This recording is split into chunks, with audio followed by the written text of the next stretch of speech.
La violence sexuelle est pratiquée en République Démocratique du Congo comme une arme de guerre. Why is this continuing? Why is there, is it 48 women an hour raped and mutilated in Congo? A place where there is so much extraction of resources that directly affect our daily lives. Colton is from Congo.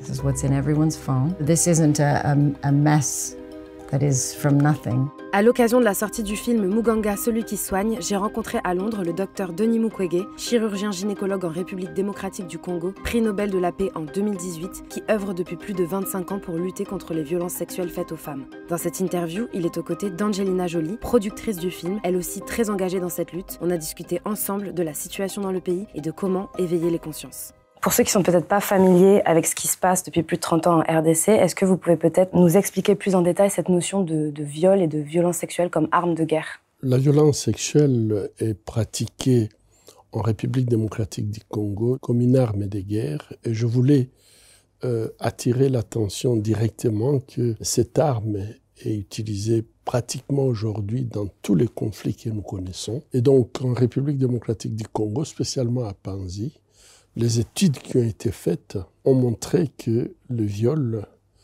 s'est commetté de façon méthodique. Donc les groupes armés qui violent ont des méthodes qui sont la destruction de la victime, le viol collectif, la destruction de l'appareil génital, les grossesses non souhaitées. La victime, elle souffre, mais aussi sa famille qui voit ce que la victime a vécu, est traumatisée.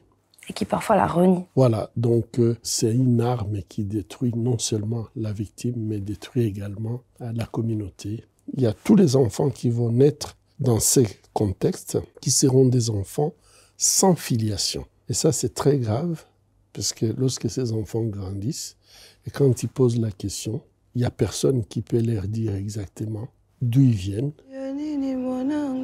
En 12 ans, l'hôpital de Panzi que je dirige a pris en charge plus de 30 000 femmes.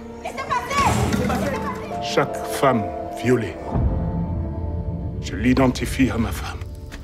Chaque mère violée, je l'identifie à ma mère. Et chaque enfant violé, je l'identifie à mes enfants. Angelina, you met Dr. Mukwege more than a decade ago. What did you already know about his story and what moved you about it? You know, this is not an issue isolated to Congo. This is a global issue. As I've traveled work with refugees for decades, I'd come in contact often in every conflict, so that this is an issue. And in every conflict, there you see very little, if no, usually no accountability for this crime. There is often impunity. And it's not seen as it is. It's not seen as this horrific weapon of war. And so I had seen it and met many victims from around the world. And I'd worked on a film I did about violence in Bosnia. And I was working at the time, Preventing Sexual Violence Initiative, to discuss how can we work towards ending impunity, evidence collection, making sure that when there is a post-conflict situation, this is not an issue that's taken off the negotiating table and ignored, which it so often is the case. And so I was aware of what was happening in Congo, and I went, and I learned of the hospital and of the different work being done, and of course the extreme brutality. And so your work, his work, from a man, right, saying, I'm there to heal women, protect women, support women, even to risk my life for women and girls. And so it's very healing to know that things are possible, that a place like his is possible. Very frustrating that for all he does and for all he's helped the world to know is happening, we have not seen enough of a change. In fact, it seems much of the world, Congo itself, is worse.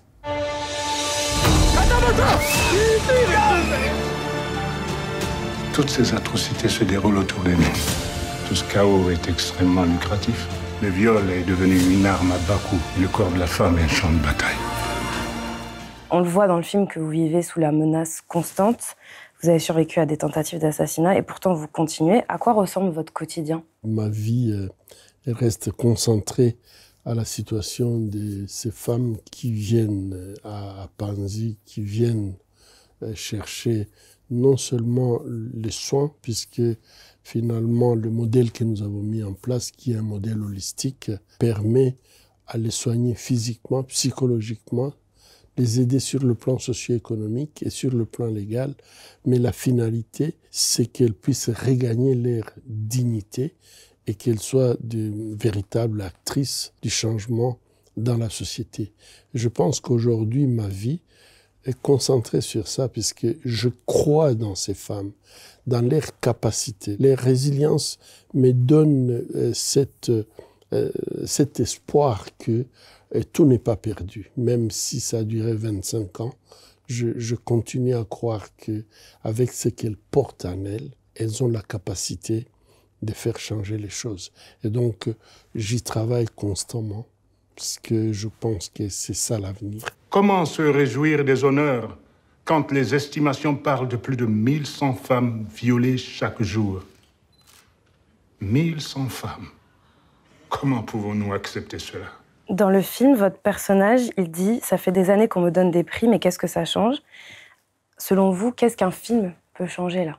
Et moi, je pense que plus on peut ratisser large, amener la compréhension de la question, surtout amener la discussion, puisque je crois que les gens savent que la violence existe. Parce que même dans les sociétés en paix, en Grande-Bretagne, en France, il y a la violence sexuelle. Aujourd'hui, sur 100 femmes qui sont violées en France, il y aura 10 seulement qui vont aller en justice et seulement 2 peut-être auront un jugement. C'est très peu pour stimuler les femmes. Mais à partir du moment où la question commence à être discutée en public, elle passe dans un film fiction. Donc, progressivement, on est en train d'enlever les tabous. Et on est en train d'amener la question de dire, il y a un problème, il faut pouvoir en parler. C'est un espoir. On verra. Angelina, I'm not sure if you've got everything that he said, but I was asking how this movie could make a change. Well, I think it's another piece, another piece of awareness. Some viewers will be new to this issue and to the work. We all know, for those who've been in positions of power and aware of this, that it is not awareness that is the problem, and that they've been aware and not doing what they could have done. Maybe some more eyes on this issue, some more understanding, and another way to have the discussion and remind people what is continuing to happen.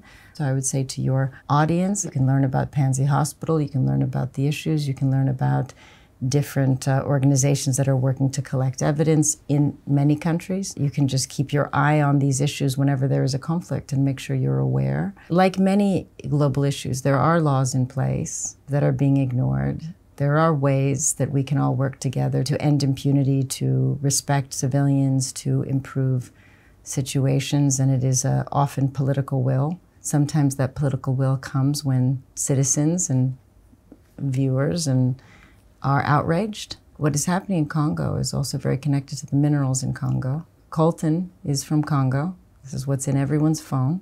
These ways things are interconnected, and injustice is connected to these removal of resources from these countries that should in fact be very wealthy countries. And so this isn't a mess that is from nothing. There are many different things at play here. So it has to be looked at and taken seriously.